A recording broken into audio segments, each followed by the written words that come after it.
Host John Methia sits down with those in the know of the boating industry. This time, Towboat US Captain Clint Allen joins John for a captain's perspective on beginner boaters. All right, here he is, Clint Allen. Clint, today we want to talk about new boaters. There's a surge of people who've just gone out and bought the boat and away they go. Mm-hmm. Tell me about what you've seen. Some of your crazy stories, some of your real life experiences. A lot of the new boaters seem to be unprepared. They don't have proper safety equipment. They don't know how to navigate correctly.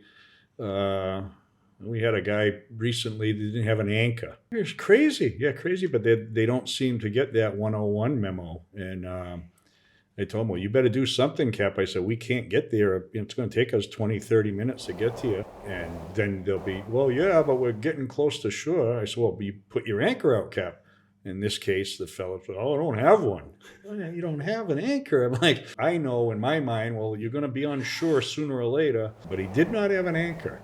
I just couldn't believe it. And that's what we're finding.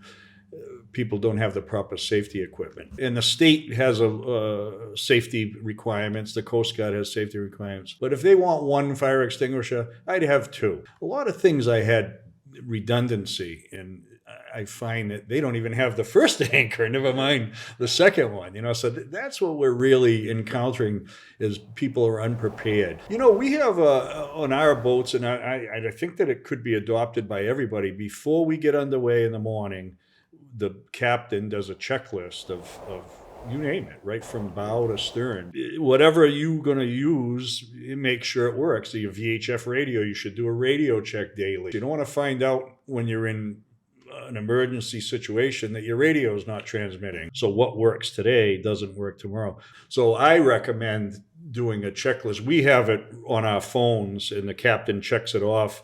And that way I know in the office that it's being done. I don't like to run into people that have the equipment's not working properly because of negligence. They're not checking it. And that's not good, man. You're bringing friends, your guests, your family out on the boat. You want to be safe. Right, yeah, you don't have to have a physical checklist like this and a clipboard and all that. But I would check my radio, make sure the radio's transmitting. And that's simple. You go on channel 9 and radio check.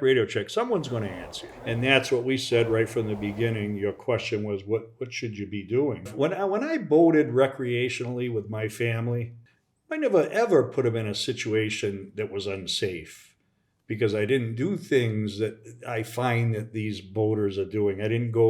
I tried not to I'd be home before dark.